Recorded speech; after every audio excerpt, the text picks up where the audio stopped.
Hey,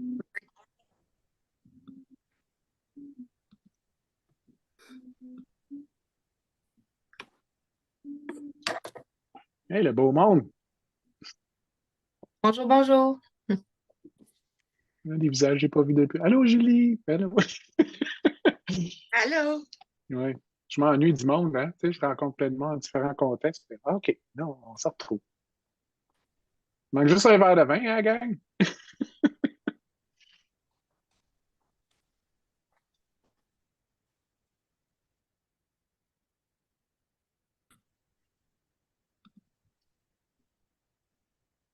Peut-être attendre une petite minute. Là, j'ai laissé midi et 5 pour que les gens aient le temps de faire une sandwich, mais des fois, c'est un petit peu plus long. Donc, on va attendre jusqu'à peut-être les 6 et 7, puis on va débuter.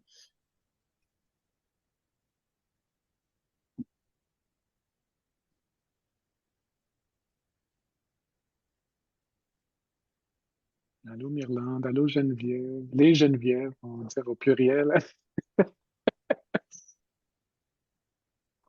Salut Yves, ça fait longtemps. Ben oui, ben oui. À Brampton, quand est-ce qu'on s'est vu? Je pense que oui, quelque chose comme ça.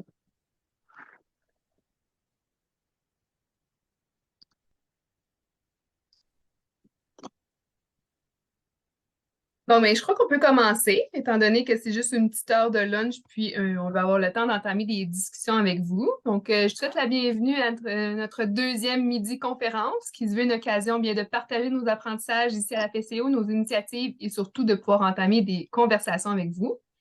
Donc, aujourd'hui, la thématique de notre rencontre est l'approche design, un levier vers la mise en action. Donc, on va voir qu'est-ce que ça mange en hiver, ça, l'approche design. Puis, donc, nous recevons Yves Doyon, qui est notre invité aujourd'hui, qui fut d'une aide précieuse à titre de facilitateur pour plusieurs projets de la FCO. Donc, il pourra nous parler un petit peu de l'approche qui est entamée, puis du pourquoi de cette approche-là. Donc, sans plus attendre, Yves, je te cède la parole pour notre beau midi conférence. Hey, t'as bien fait ça. Dis ça 3 fois vite, Jenny. 3 fois vite.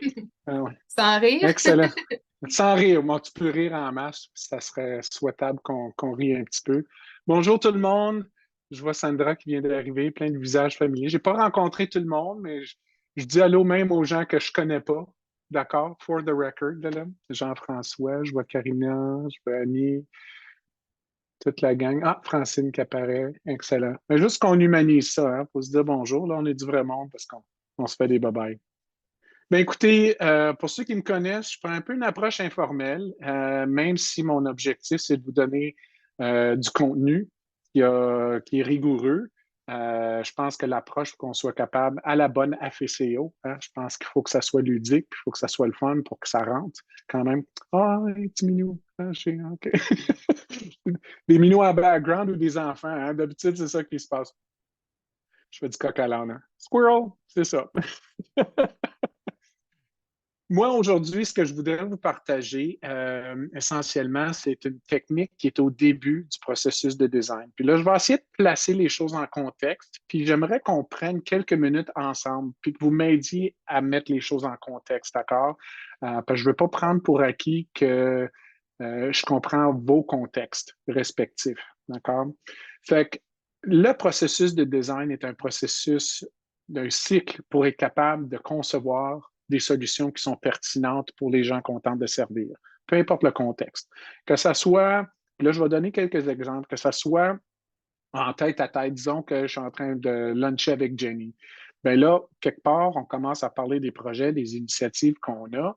Et puis là, moi, par réflexe, je vais vouloir essayer de comprendre son contexte, son expérience pour être capable d'ensuite adapter ce que moi, je veux contribuer à son contexte pour l'appuyer de façon appropriée. D'accord? Fait que ce que je veux vous donner aujourd'hui, vous partager aujourd'hui, pour certaines d'entre vous, ça va peut-être déjà être familier. Ça va peut-être déjà être un réflexe naturel que vous avez aussi, étant donné que vous travaillez en petite enfance. Euh, mais c'est autant pour le contexte un à un, le one-on-one, que dans des contextes collectifs. Il y en a peut-être d'entre vous qui gèrent des équipes, qui gèrent des initiatives, des collaborations, ce genre de choses-là. Fait que cette approche-là, cette pratique-là, qui est plus une façon d'être qu'une façon de faire, je vais être bien honnête, peut vous servir pour être capable comment je dirais ça, de répondre plutôt que de réagir à ce qu'il y a à faire. Puis ça, je pense que c'est bien important, quasiment comme principe ou comme posture de base. Si on regarde ce qui se passe dans la société en ce moment, ou dans nos contextes, ou ce qui crée, ou ce qui devient des sources de stress ou d'anxiété pour tout le monde, c'est quand on est en mode réaction. Fait que c'est à souhaiter que ce que je veux vous partager vous permette de sortir vous-même de ce mode réaction-là, puis d'être capable d'agir, de répondre de façon bien ancrée et en même temps euh, d'encourager ça chez vos contreparties, chez l'autre. Je vais appeler ça chez l'autre aujourd'hui, d'accord? Je n'utiliserai pas de termes comme des parties prenantes ou des clients ou des usagers, ce genre de jargon-là. Quand je parle de l'autre, ça peut être l'autre, un autre individu, ou l'autre, ça peut être un groupe que vous avez besoin d'animer ou guider ou accompagner. D'accord? Fait que je ne sais pas si ça place les choses un petit peu au niveau de l'intention. Fait que l'idée, c'est vraiment d'humaniser les échanges.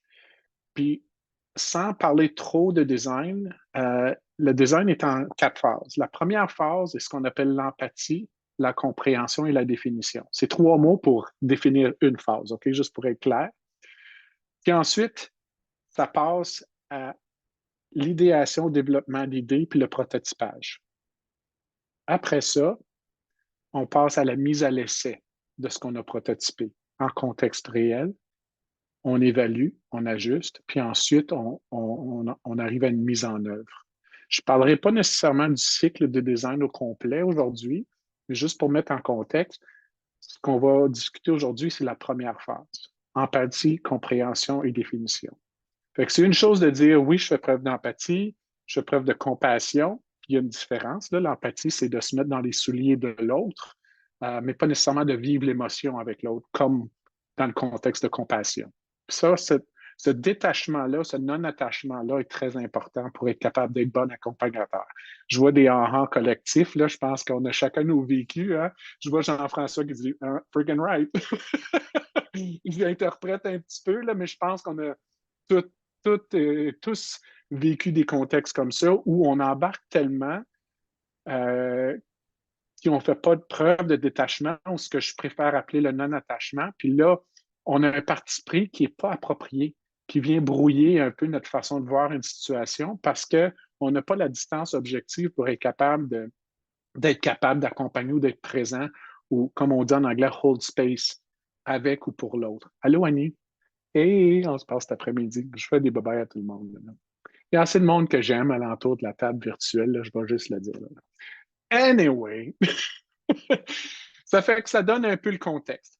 Fait que ce que je veux vous partager, c'est ce qu'on appelle la toile de proposition de valeur. D'accord? Pour certains, certaines, c'est peut-être familier. Pour les habitués dans l'équipe de gestion de la PCA, ils vont se créer encore Doyon avec son même jargon, mais too bad, vous allez endurer ça, OK? Mais je pense que c'est important parce que peu importe le contexte dans lequel on se retrouve, ça peut être très, très pertinent. D'accord? Fait que je vais vous partager un document en PDF, puis je vais sauter d'une page à l'autre. Mais je trouve ça difficile parce que là, je ne vous verrai pas toute la gang. Vous allez être un peu, pas en sourdine, mais dans une colonne, je vais voir 3, 4 personnes à la fois. Fait que gênez-vous pas de cliquer votre main virtuelle parce qu'autant que je veux vous partager de l'information, autant que j'aimerais que ça soit une discussion. Je sais que c'est facile à dire ça, puis moins facile à rendre réel, mais ce que je vais dire, c'est que la seule façon que ce que je vous présente peut être pertinent ou pertinent pour vous, c'est si on greffe ça à vos situations en vous. Donc, je vais essayer de présenter le contenu rapidement, puis j'aimerais ça, idéalement, que vous imaginiez une situation plus personnelle dans votre propre tête et une situation professionnelle pour essayer d'imaginer comment ce processus-là ou cette pratique-là ou cette façon d'être-là peut être pertinente pour vous. Parce que tantôt, une fois que j'aurai présenté le contenu, je vais vous relancer, vous voir, OK, vous avez pensé à quelle situation personnelle et professionnelle, puis testons ça, voir qu'est-ce que ça peut avoir l'air en contexte réel. Est-ce que je m'explique clairement par rapport à ça, là? Fait qu'imaginez ça tout de suite, tout de suite. C'est comme un genre de wish list mental, là. OK? Puis là, ça va coller. De cette façon-là, ça ne sera pas juste de la théorie. Puis merci, Jenny, tu ne m'as pas appelé un consultant. Là, on en riait là, parce qu'elle dit je vais te présenter comme consultant. J'ai fait non, faites pas ça. Fait que je vous présente ça. Fait que je partage l'écran rapidement. Puis là, vous m'arrêtez quand vous voulez, OK, s'il y a des questions. D'accord? Alors voilà. Fait qu'on parle de toile de proposition de valeur. Je vais essayer de rendre ça aussi accessible que possible, mais par déformation, moi, j'ai quand même du jargon à vous partager. Fait que si le jargon, je ne l'explique pas de façon assez vulgarisée, vous m'arrêtez, puis on donnera des exemples pour être capable de démystifier les affaires. Fait que la toile de proposition de valeur commence avec un exercice d'empathie. Comme je disais tantôt, on peut dire qu'on fait preuve d'empathie, mais comment est-ce que ça systématise, ça, cette empathie-là? Fait qu'imaginez votre contexte personnel, votre contexte professionnel. Fait que la première chose à faire pour être capable de faire preuve d'empathie, c'est de se donner un peu des barèmes, OK? Un peu des catégories, des titres ou des catégories à remplir, des bouts d'informations à aller chercher chez l'autre, qu'on soit capable d'avoir une vue holistique et compréhensive de ce que l'autre vit. Fait que je lis à haute voix, puis je vais essayer de vulgariser. Fait que la première chose à faire, c'est de dresser un profil. Fait que je reviens à mon exemple tantôt d'un lunch avec Jenny. Ben là, je suis assis là. Ça ne veut pas dire que je sors mes post-it au lunch, OK, pour ne pas traumatiser le monde, parce qu'il y en a plein qui sont un peu tannés des post-it avec Doyon, là. Mais ça peut être très, très, très organique comme discussion. Fait que moi, ce que je suis en train de faire, assis avec Jenny, en l'écoutant parler, en lui posant des questions, c'est de me mettre dans ses souliers, dans son contexte réel. D'accord? Puis je tente de dresser un profil, sans que ce soit des profils de true crime, là, comme on voit à la télévision, là, mais juste un profil de son expérience. Puis il y a 3 sous-catégories sous ce profil-là que je veux dresser. Fait que le premier, comme la définition le dit ici, le profil sert à clarifier notre compréhension de l'autre ou des autres, de leur perspective. D'accord? Puis j'ajouterais leur expérience. D'accord? C'est comme ça qu'on est capable d'un peu rendre justice à la posture d'empathie. En explorant 3 choses. Puis si vous retenez juste 3 choses, là, ça serait ces affaires-là. La première chose, c'est comme moi, je vais essayer de voir qu'est-ce que Jenny essaie d'accomplir. C'est quoi ses objectifs? C'est quoi les résultats dans le contexte de projet ou personnellement qu'elle tente d'atteindre? C'est quoi les outcomes, les impacts, les résultats? Fait que moi, je vais poser des questions, voir, tu t'en vas où avec ça? C'est quoi que tu veux changer dans le monde, puis pour qui? Hein? Comment qui tu veux influencer, puis comment? D'accord? Par tes actions. Parce que moi, si je vais travailler, je vais collaborer avec elle ou je vais l'accompagner dans quelque chose, bien, quelque part, il faut que je comprenne vraiment bien sa perspective pour ne pas tomber dans le piège de lui vendre ou de lui dire ce que moi je pense. Si moi, je veux répondre et pas réagir, il faut que ça soit puis je veux être pertinent par rapport à ma présence pour l'autre. Dans ce cas ici, qui est Jenny dans l'exemple, j'espère que je ne te gêne pas, je te donne comme exemple, Jenny. Puis on a travaillé ensemble, fait qu'on l'a fait concrètement. Ben là, moi, je veux comprendre où elle s'en va. Fait que ça, c'est ce qu'on va appeler les gains souhaités. C'est quoi les gains qu'elle souhaite atteindre ou créer? D'accord? Le deuxième élément, c'est les défis auxquels l'autre fait face. Puis quand je parle de défis, puis je vais en parler un peu plus dans un instant, c'est autant les risques auxquels l'autre fait face, les empêchements, les limites, que ce soit des croyances qui limitent, peu importe, c'est les empêchements. On appelle souvent ça des défis, mais moi, dans ce cas ici, je vais appeler ça les mots, le pluriel de mal, d'accord? Pas M-O-T-S.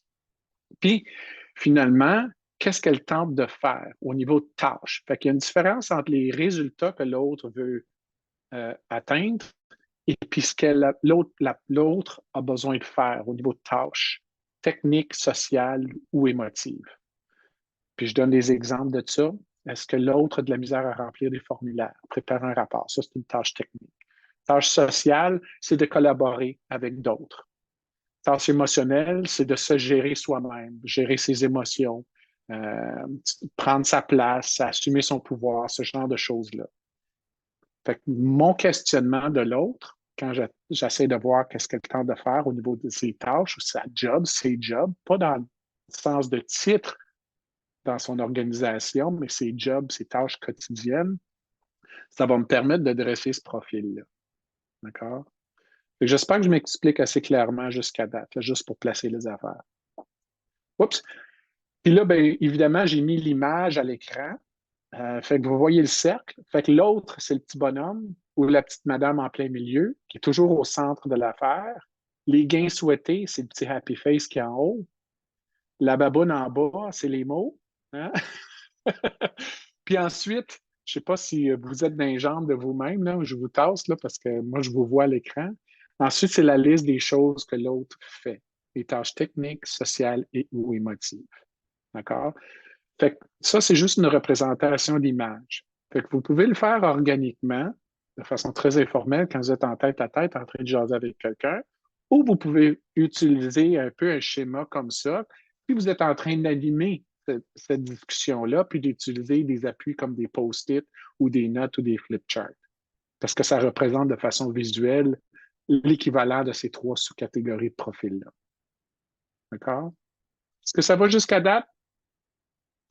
Vous pouvez faire des en virtuels, là, des thumbs up virtuels, puis de cette façon-là, je vais savoir qu'il y a un semblant de pertinence dans tout ça. OK. Fait que je poursuis rapidement.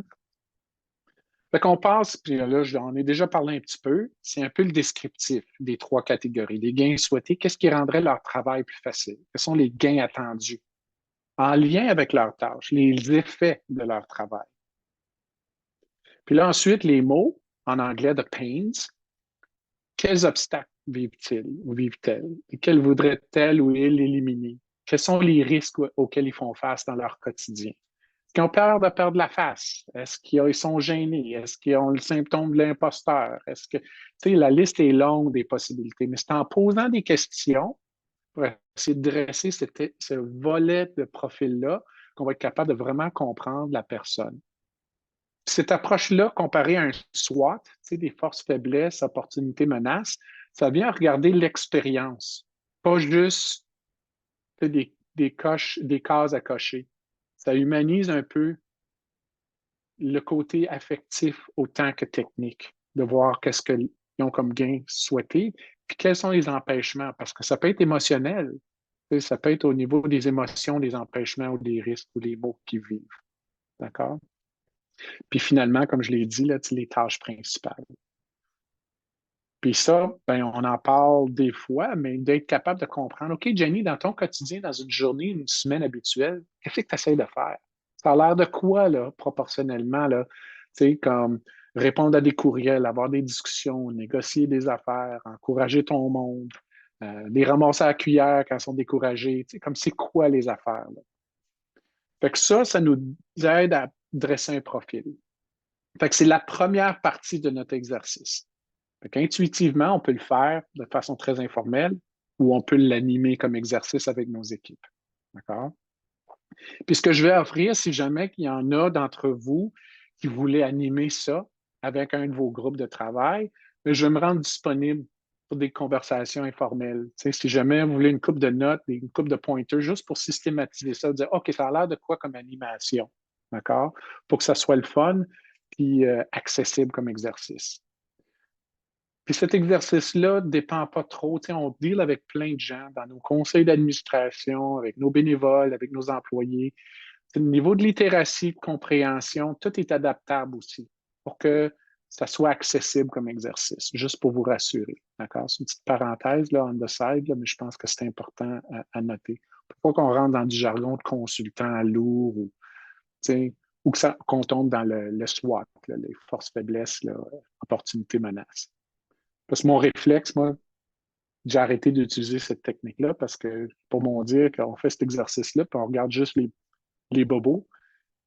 Puis l'analogie que je répète souvent, c'est comme si tu regardes le ditch, tu t'en vas dans le ditch. Tu sais, ça fait que quand tu es au volant. Fait que c'est un peu franco-ontarien de dire de même, mais c'est ça que c'est, là. Puis je suis franco-ontarien for the record, OK? Juste pour qualifier ça, là. Fait que, tu sais, on oublie souvent de regarder ce qui fonctionne déjà puis de bâtir sur des acquis. Ou comme en bon langage FSIA, de réinvestir nos apprentissages. D'accord? C'est un peu ça. Fait que ça, c'est pour la première partie. Puis là, je fais ça vite, vite, vite. Ça, c'est le profil. La réponse au profil, c'est ce qui va suivre. Puis juste avant de la proposition de valeur comme telle, ça, ce que je vous donne là, ça peut être une façon d'organiser ce que vous avez compris de l'autre dans votre exercice d'empathie. Dans les tâches, c'est quoi les tâches les plus importantes, essentielles pour Jenny? C'est quoi les tâches, les nice to have, les souhaitables? Au niveau des mots, qu'est-ce qui est vraiment sévère puis qu'est-ce qui est modéré? Ça va vous aider à répondre aussi de façon appropriée. Puis pas juste passer ça par votre filtre, mais que ça soit en réponse directe à l'expérience de l'autre. D'accord? Puis la même chose pour les gains souhaités. Qu'est-ce qui est important pour Jenny? Qu'est-ce qui est moins significatif, même si elle en a parlé? Ça va vous donner un peu des bases pour être capable d'organiser votre contribution, votre réponse à l'autre ou aux autres si vous travaillez avec un groupe. D'accord? Ça va-tu jusqu'à date? Je ne vous vois pas toute la binette, là. All right, merci Julie. OK. Fait que là, on arrive à la proposition de valeur, qui est l'envers de la médaille. OK? Ça fait que si on s'est mis dans les souliers de l'autre, empathie, compréhension, puis on définit les intentions de l'autre, là, on remet, puis on a documenté ça mentalement, intellectuellement, émotionnellement ou formellement dans un rapport, bien là, ensuite, on a besoin de remettre notre chapeau. Puis dans ce cas ici, ça peut être le chapeau de votre service de garde, ça peut être le chapeau de la FCO, votre chapeau à vous personnellement, parce que là, on a besoin de répondre à ce qu'on a compris. Fait que vous voyez le schéma qui est à droite ici, c'est un peu le cadre de réponse d'une proposition, ce que j'appelle une proposition de valeur. Ça sert à décrire comment on a l'intention de créer une valeur pour l'autre en répondant aux mêmes trois piliers qu'on a dressés dans le profil. D'accord? Fait que si Jenny m'a parlé de ses gains souhaités, ses objectifs, ses aspirations, moi, en remettant mon chapeau de doyen, je vais dire, OK, comme accompagnateur, comme leader, comme animateur, pas comme consultant trop, mais des fois, hein, Jenny, quels sont les créateurs de gains que je peux mettre de l'avant? Comment est-ce que je peux l'appuyer dans sa quête d'objectifs, de résultats? D'accord? Puis la même chose pour les mots qu'elle aura exprimés, les risques, les défis. Quelles sont les sources d'allègement dans ma réponse que je peux mettre de l'avant sans assumer la responsabilité de ces affaires, mais dans ma zone d'influence, dans mes compétences, dans mon rôle, en faisant preuve de non-attachement et de détachement. Tu sais, si on parle un peu en termes d'intelligence émotionnelle, quelles sont les sources d'allègement que moi, je peux mettre de l'avant pour l'aider à se calmer, retrouver son pouvoir, tu sais, la mettre en confiance, qu'elle n'ait pas peur de se tromper, tu sais, comme faciliter l'apprentissage, peu importe. D'accord? Puis finalement, les appuis ou les actions pour l'aider à faire sa job. Au niveau technique, est-ce qu'elle a besoin d'un accompagnement pour comprendre le formulaire ou le jargon qu'on lui demande ou les rubriques dans un rapport quelconque? Au niveau des résultats ou des évaluations. Tu sais, quand Louise, elle nous envoie des affaires, là, mais là, est-ce qu'on comprend ce qu'elle nous demande? Je donne un exemple. Là. Et ou les actions. Fait que les appuis ou les actions pour aider l'autre à faire ses jobs techniques, à faire ses jobs sociaux, puis faire ses jobs émotionnels. Puis là, de cette façon-là, ça devient un peu plus holistique.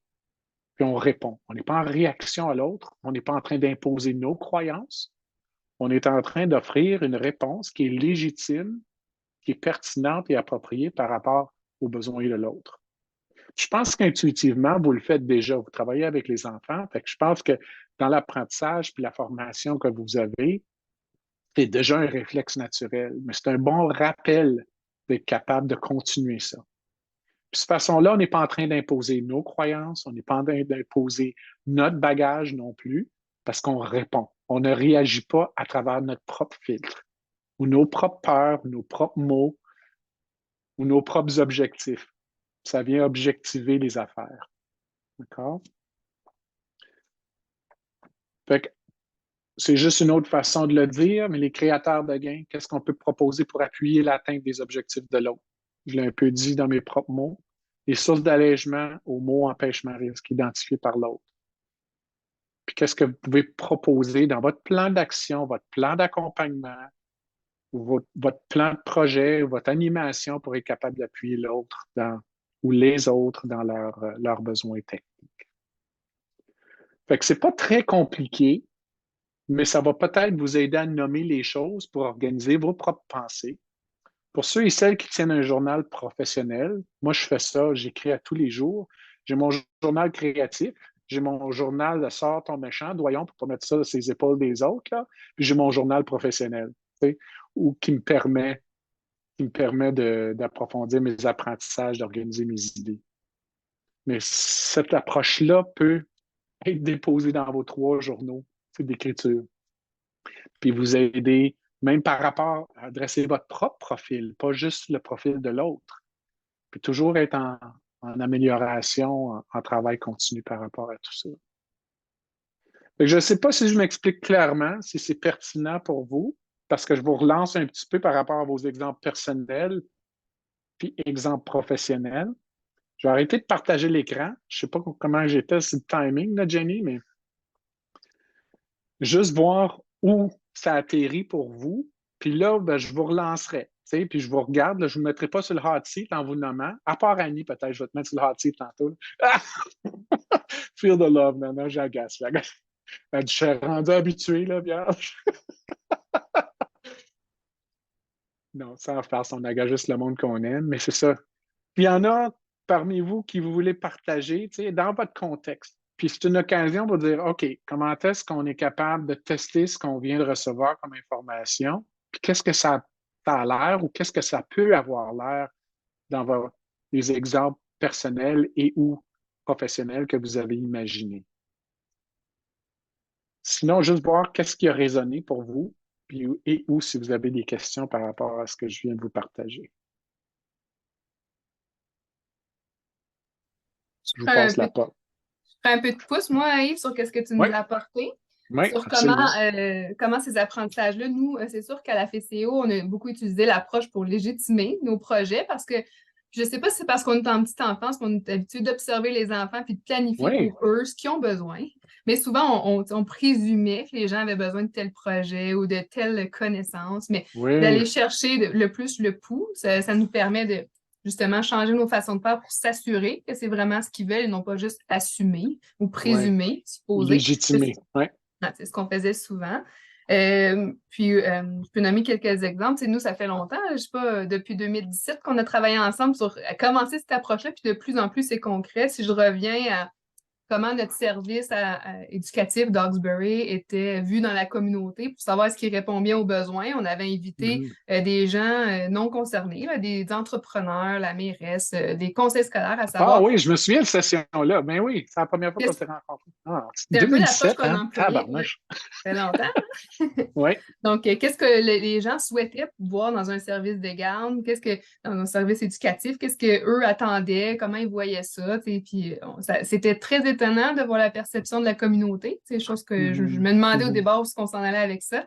Mais c'était intéressant de voir comment, pour eux, c'est quoi les enjeux, les mots à l'évolution ou à ce que le service soit mieux partagé, mieux représenté. Donc, c'est intéressant. Ça s'adresse à plein de choses. Puis même au niveau des parents. Souvent, on va créer des groupes de jeux pour les parents. Est-ce qu'on les questionne sur leurs mots, leurs enjeux, leurs désirs? Donc, ça s'applique à plein de... Puis c'est une différente approche, parce que traditionnellement, quand on consulte, et j'aime pas le mot consulte, mais quand on engage, moi j'aime mieux dire engager les parties prenantes ou engager des communautés, on va traiter les gens traditionnellement comme des recherches, comme des sujets d'études. Puis trop souvent, on va demander leur opinion. Disons qu'on est en train de faire une consultation par rapport à la planif de la FCO, la planif stratégique de la FCO, n'importe quel organisme. C'est le réflexe naturel de dire, qu'est-ce que vous pensez de la FCO, puis qu'est-ce que la FCO devrait faire, puis tout le reste. Dans l'approche que je vous propose, on fait parler les gens de leur contexte, de leur expérience, pour ensuite être capable de remettre le chapeau de la FCO, dans l'exemple que je viens de donner, de dire, OK, quelle est notre réponse pour assurer la pertinence de l'offre et de la contribution de l'organisme? Puis de cette façon-là, on ne tombe pas dans les croyances, les opinions ou les opinions des autres. On est en train de répondre de façon légitime à ce que l'autre vit pour voir ensuite quelle est notre place et notre contribution à l'autre. à l'appui de ce qu'il tente ou ce qu'elle tente d'accomplir ou d'atteindre comme objectif. C'est pas pareil, ça, là. Ce qui est le fun en design aussi, puis on n'en parlera pas nécessairement aujourd'hui, peut-être une autre fois, c'est que c'est pas juste en entrée de jeu, au début du processus. En design, puis des traités comme sujet d'étude, puis jamais boucler puis revenir vers les gens qu'on a consultés. En design, les gens sont en plein milieu, on les engage au début, puis on revient vers eux pour valider ce qu'on a compris en apathie, puis on revient vers eux quand c'est le temps de prototyper, d'imaginer des solutions. Parce qu'on part de la prémisse que les gens sont experts de leur contexte. Ce n'est pas nous qui le savons. Fait que comment est-ce qu'on va s'outiller pour bien comprendre leur contexte? Puis revenir vers eux quand c'est le temps de faire une mise à l'essai des solutions qu'on commence à imaginer aussi. Puis de les ajuster aussi souvent que possible, ces solutions-là, pour s'assurer que ce n'est pas juste des solutions, mais ça devient les bonnes solutions pour l'autre. Ce qui veut dire que si on part toujours d'une compréhension, d'une empathie, puis on ne saute pas par-dessus cette étape-là, puis on ne commence pas à imaginer ce qu'on a besoin de faire avant de comprendre pour qui, pourquoi, on ne se trompera jamais. Ça va toujours être légitime, ça va toujours avoir une valeur. C'est un peu ce qu'on a tenté de faire avec le cadre stratégique de la FCO, le parcours, pas le parcours, mais tout le projet de recrutement-rétention, le 101 moments, peu importe les initiatives. Fait qu'en je ferme la parenthèse, là, puis je vois que Myrlande a sa main levée. Donc, quand je t'écoutais, j'essayais ce que tu disais de le mettre dans mon accompagnement, parce que nous, on fait de l'accompagnement avec les gens sur le terrain, des superviseurs, des directions Oui, oui. autres. Ça fait que les 3 premières parties, j'ai beaucoup aimé, mais en même temps, mon cerveau est en train de me dire comment tu fais ça. OK? Dans le sens que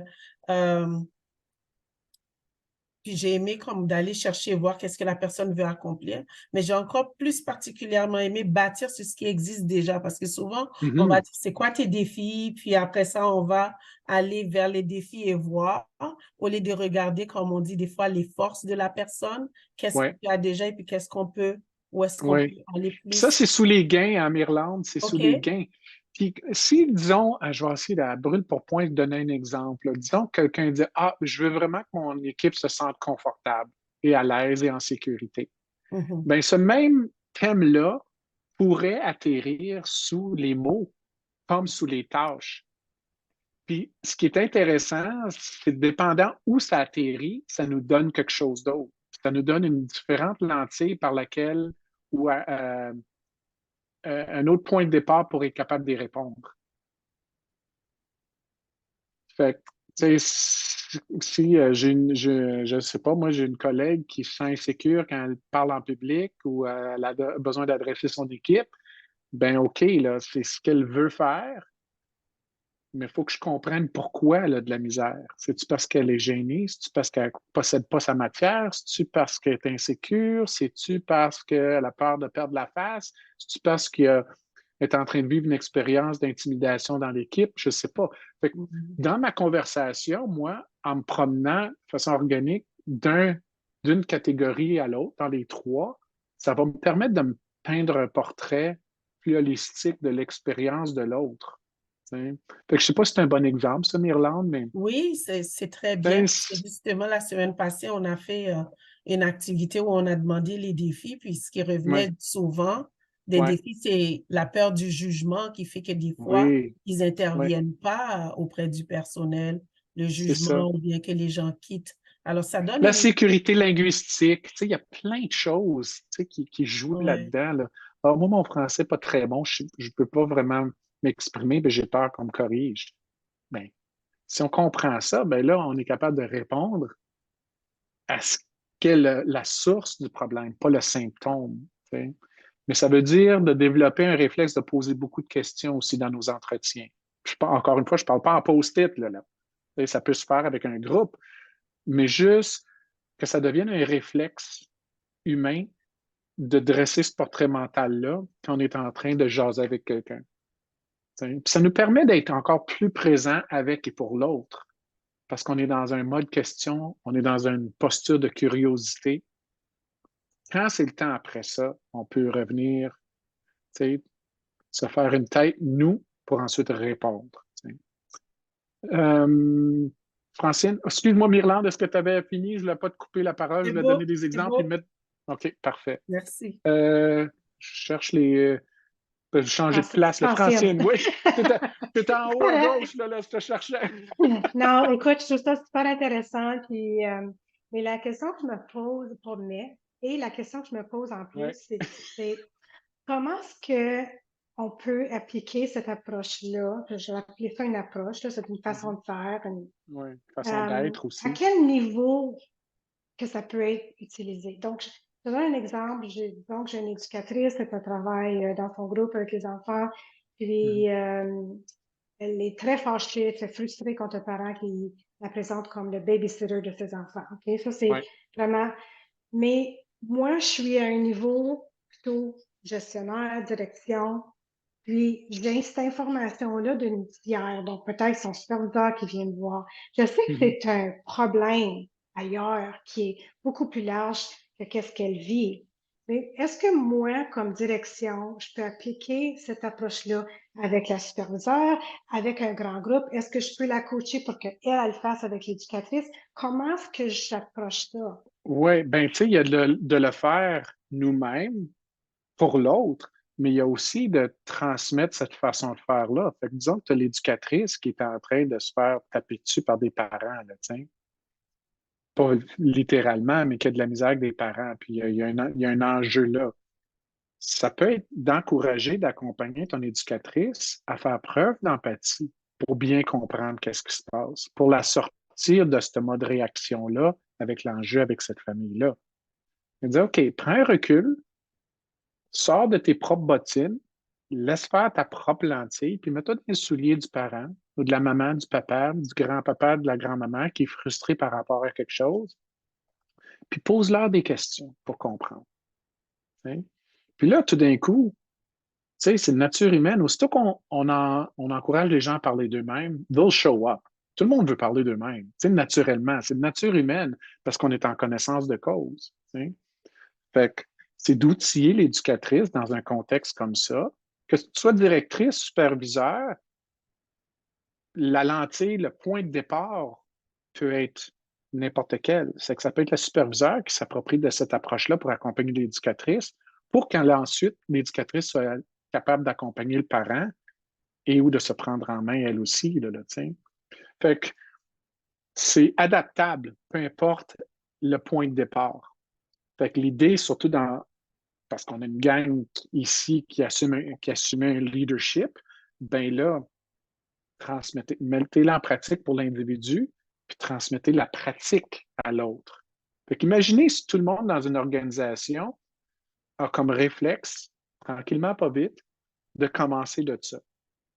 C'est d'une perspective d'empathie. Quand il y a deux éducatrices qui se pognent, ou des enjeux avec les parents, ou même avec, je ne sais pas, vos conseils d'administration, hein, parce qu'on sait des CA, là, c'est pas évident. Là. Mais ce genre de choses-là, si on part toujours d'une perspective d'empathie, on ne peut jamais se tromper dans notre réponse. Parce que ce n'est pas en train de passer par notre filtre, puis notre propre bagage, notre propre shit qu'on impose à l'autre. Excusez mon langage, mais c'est un peu. Ça nous permet de nous détacher. C'est un outil pour nous détacher, pour être capable de rendre les choses un peu plus objectives. Fait que je ne sais pas, Francine, si ça aide un petit peu, là, si j'ai bien compris ta question non plus, mais. Oui, ça répond parce que je vois assez facilement comment ça peut être utilisé d'une approche individuelle. Oui, Puis j'essaie de voir comment est-ce qu'on peut, est-ce que ça peut s'appliquer ou est-ce que l'approche peut s'appliquer à un oui, problème qui est plus large, qui est plus. oui, C'est quand je dis que le problème des éducatrices qui se sentent pas valorisées, c'est pas juste elle, c'est pas juste cette situation-là, c'est pas juste ce centre-là, oui, c'est oui, plus large dans mon organisation. Donc, peut-être que je vais oui, vouloir utiliser l'approche pour adresser le problème de façon oui. plus large. Est-ce que ça fait du sens, Ben, Michel? pour bien le faire, tu sais, dans une approche design, tu sais, comme tu as plus qu'une partie prenante. Fait que si tu as un enjeu comme la valorisation, le défi, c'est la valorisation de la profession ou ton équipe se sent pas bien, mais c'est pas juste de regarder à travers la lentille, juste la perspective des éducatrices. C'est de dire, OK, je vais dresser un profil des familles, voir c'est quoi le comportement des familles, les croyances des familles, leur réalité, leur contexte, leurs inquiétudes. Je vais regarder de la perspective des éducatrices, des éducateurs. Je vais regarder de la perspective des superviseurs. Puis je vais dresser 4-5 profils. Puis ensuite, je remets mon chapeau de leader et dire, OK, qu'est-ce qu'on a besoin de mettre en place? Quelles sont les intentions partagées dans tous ces profils-là, les besoins partagés? Parce que très souvent, puis ça c'est une parenthèse, on parle des défis, des différences, mais à 90 il y a bien plus de terrain commun que de différences. Mais on ne parle jamais du terrain commun. Fait que tes profils peuvent t'aider à identifier le terrain commun. Puis pour tes discussions, tu dis, OK, regardez là, on se comprend tous, on veut ça, ça, ça, on veut tous la même chose. Est-ce qu'on peut se le dire? Est-ce qu'on peut s'entendre? Puis partons de là. Et ça, j'en où il y a des différences, c'est ça. C'est les profils qui m'ont permis, ou les discussions avec l'approche ou la pratique ou l'habitude, le réflexe d'empathie qui me permettent de comprendre une situation, faire preuve d'abstraction pour être capable de naviguer toutes ces énergies-là pour ensuite rentrer dans la proposition de valeur, pour ensuite commencer à identifier et faire ton design de solution, de stratégie pour répondre de façon big picture. Hein? Fait que ça, je ne sais pas si ça fait un peu plus le portrait par rapport à ce que tu me demandes, Francine, là, ou si c'est pertinent pour d'autres aussi. Mais tu sais, it's scalable. T'sais, le scope de cet exercice-là peut être one-on-one, bien informel, même avec vos ados à la maison qui ne veulent pas faire la vaisselle. C'est aussi pertinent qu'un CA qui me donne de la misère parce qu'on est dans la cuisine. C'est comme là, chez moi, là, je vais essayer de comprendre qu'est-ce qu'il essaie de faire. C'est ça. Geneviève Véro. Je vais choisir mes Geneviève. Oui, bonjour Yves. Allô? Pour ma part, là, ça me faisait réfléchir parce que je coordonne les réseaux Interagir avec Oui. la FCO, puis tu sais, je travaille avec plusieurs partenaires comme la petite enfance des conseils scolaires, des municipalités, en tout cas, tout en lien avec la petite enfance. Puis là, on est souvent dans le mode, OK, c'est quoi les défis, les obstacles, puis qu'est-ce qu'on fait avec ça? Donc, puis souvent, là, je réalise qu'on ne passe pas assez de temps peut-être avec les gains souhaités. Vraiment évaluer ça, qu'est-ce qu'on veut atteindre avant. Fait que je pense, puis aussi, tu sais, poser plus de questions ouvertes. Parce que souvent, je veux être dans l'action, tu sais, on veut aider, on veut. Donc, ça me fait réfléchir au processus, puis je ne sais pas comment je vais m'y prendre. Mais ça, c'est intéressant. Oui. Oui, ben, ce que j'entends aussi, puis là, je me mets un peu dans un contexte de rencontre où on parle des défis. Tu sais, as des tables sectorielles ou tu sais, de la coordination comme ça. Une des bases de la collaboration, un des fondements, une des premières étapes quand j'accompagne les gens, c'est de voir comment est-ce que tout le monde peut se comprendre un l'autre. Tu ne peux pas juste arriver et dire moi, on a besoin de ça, nous autres, nous autres, nous autres. Mais si tu fais cet exercice-là collectivement, puis ensemble, vous dressez le profil de tout le monde, juste le fait que, tu sais, disons, toi, de ta perspective, tu comprends ce que le conseil scolaire essaie d'atteindre. Tu comprends ce que ton GSMR essaie d'atteindre ou d'accomplir sa réalité. Tu comprends ce que les parents vivent. T'sais. Puis là, vous vous partagez, puis vous parlez de vos profils mutuels. Moi, ça va m'aider de comprendre ce que tu es en train de vivre parce que moi, je vais être capable de m'adapter puis mieux répondre, puis t'appuyer puis collaborer avec toi. Peut-être je le fais un peu plus que je réalise, là. Donc, oui. c'est le temps aussi d'établir des liens parce que ça prend du temps aussi pour connaître, être ouvert puis connaître les gens, là. Donc, oui. Ouais. C'est bien. Oui, ça fait que ça peut être un exercice, tu sais, quand on a un groupe de travail qui se crée, de commencer avec quelque chose comme ça. On peut-tu se comprendre mutuellement avant de décider ce qu'on a à faire? T'sais. Puis là, tout le monde va être bien outillé d'une perspective d'empathie, puis on va avoir plus le réflexe de vouloir appuyer l'autre que d'essayer de se servir soi. Puis par ricochet, les autres vont être plus présents pour nous, à nous aider à faire ce qu'on a à faire. Peut-être quelque chose à explorer. Puis même si tu le fais déjà, c'est une façon de le systématiser, ça, même si naturellement, tu le fais dans ton leadership. C'est ça. Sandra, puis là, je demande à Jenny, là, côté temps, qu'est-ce que ça a l'air pour tout le monde, là, parce que là, je ne sais pas, J'ai pas parti Ah, le timer, moi, là. je pense qu'on peut y aller jusqu'à moins 4, là, faire une petite Ouais. close-up. OK, parfait. Sandra, you're it. Je te pointe là. Ah, tu viens de Merci. changer de place, t'es rendu où, là? OK. Merci. Je suis juste, justement, je suis en train de baigner dans une gestion de conflit dans une équipe et puis je m'aperçois que avec un besoin commun, quand il y a une mésentente autour, la passion émotionnelle de chacun peut être vraiment à des niveaux différents. Puis je pense que c'est ça qui est le plus difficile à régler comme, ou à les soutenir là-dedans parce que il faut essayer d'établir où est la justice.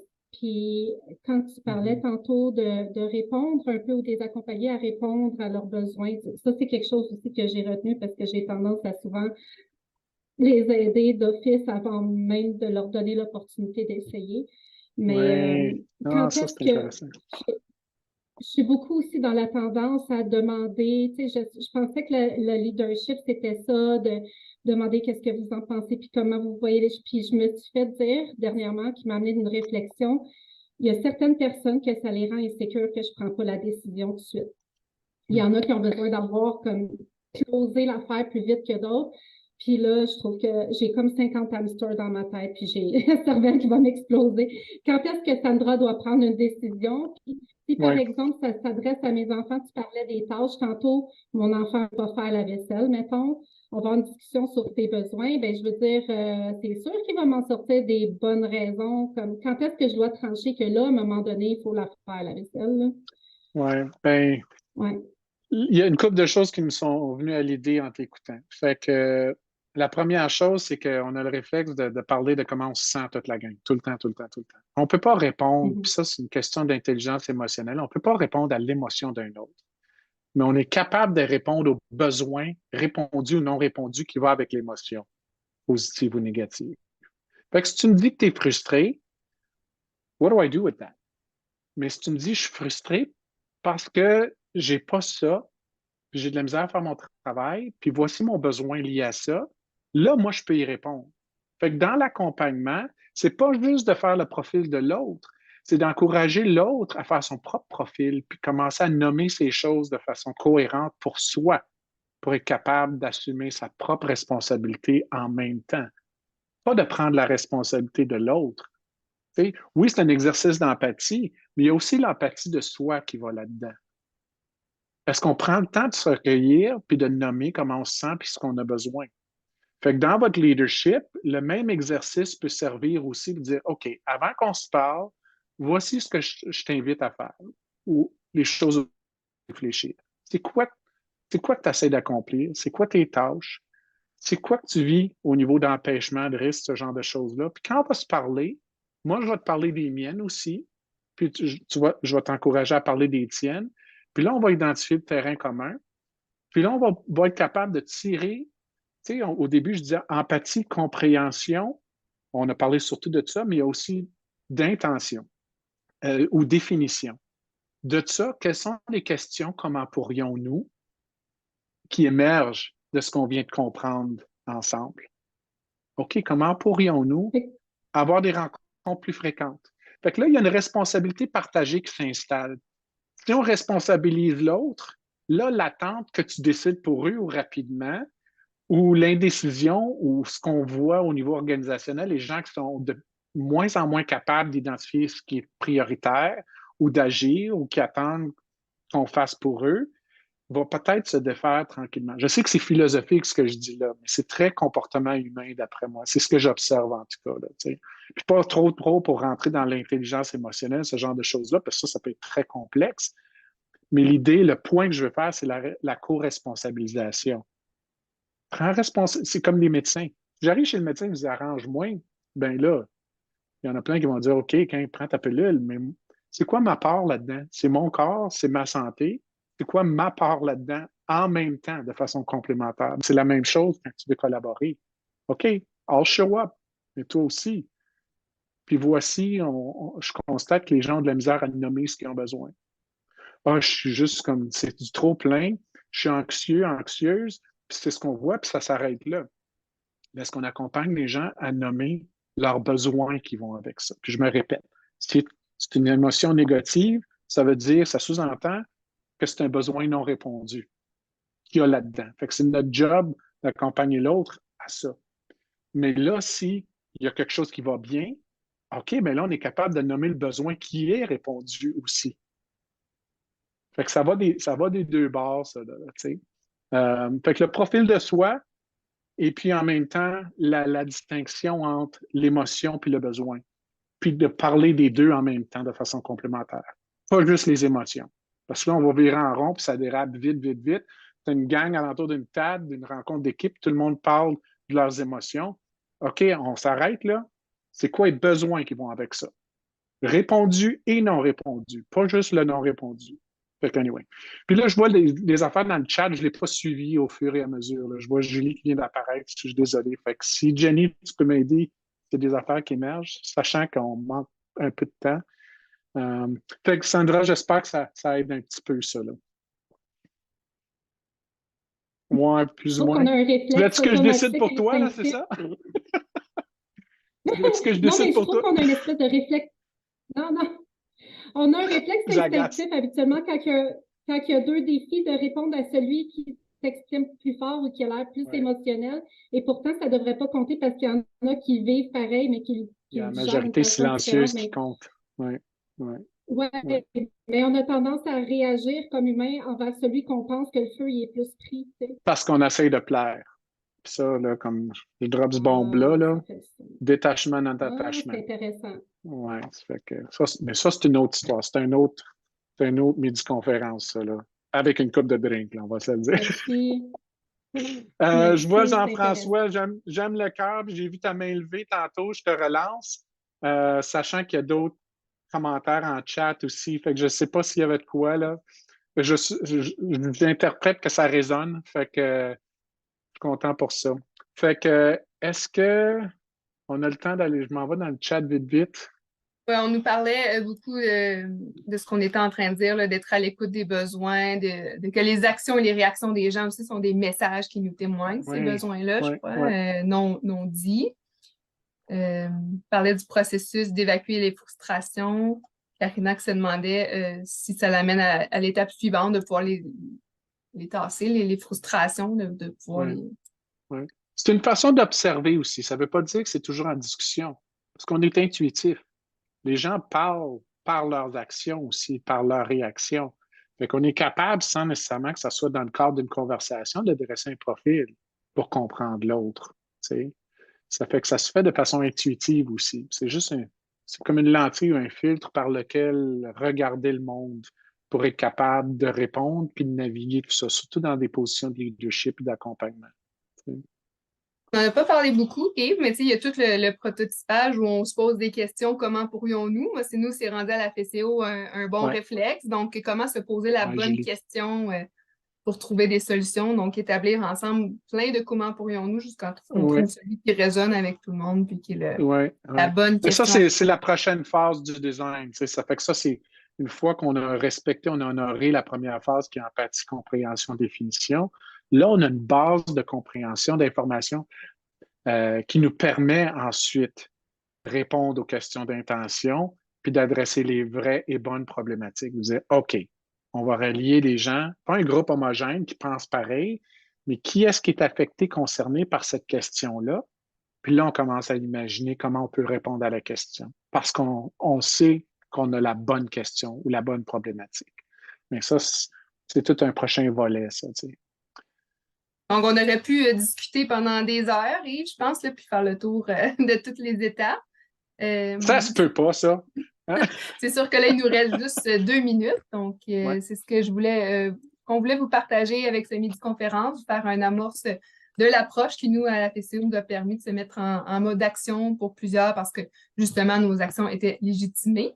Donc, merci à tout le monde qui doivent quitter tout de suite. Ceux qui restent, je vais juste vous rappeler qu'il y a un prochain webinaire le 14 décembre, ceux qui veulent s'y joindre à nous. On vous parle de l'approche intersectorielle en santé mentale dans divers projets, donc comment cela appuie justement les initiatives. Donc, ce sera le 14 décembre, midi 5 toujours.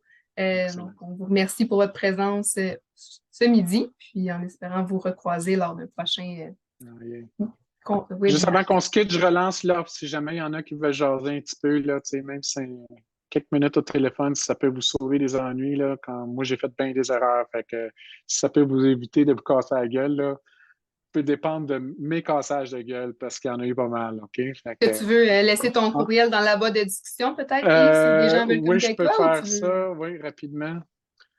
Un couteau de tranchant, attention, là. Non, il faut que tu te trouves dans le bottin téléphonique, puis il n'y en a plus 20 de ça. Ouais, c'est ça. Et voilà. Puis doyon.plus, c'est le nom de domaine aussi. J'ai juste une page web, une page d'atterrissage, qui n'a pas grand-chose dessus, mais un profil aussi. Fait que si jamais je suis trouvable, je suis facile à trouver. Mais regardez pas Google, par exemple, parce que 2-3 Yves Doyon Québec sont des criminels. Fait que je suis pas le même, OK? Ouais, j'ai vu ça, puis ils n'ont pas des belles Oui! condamnations, hein, avec... Non, c'est ça, là. Tu sais, que for the record, c'est mon disclaimer, ça, là. Don't Google me, OK? C'est ça que je veux dire. C'est l'enregistrement ici, je pense. Ouais, ouais, c'est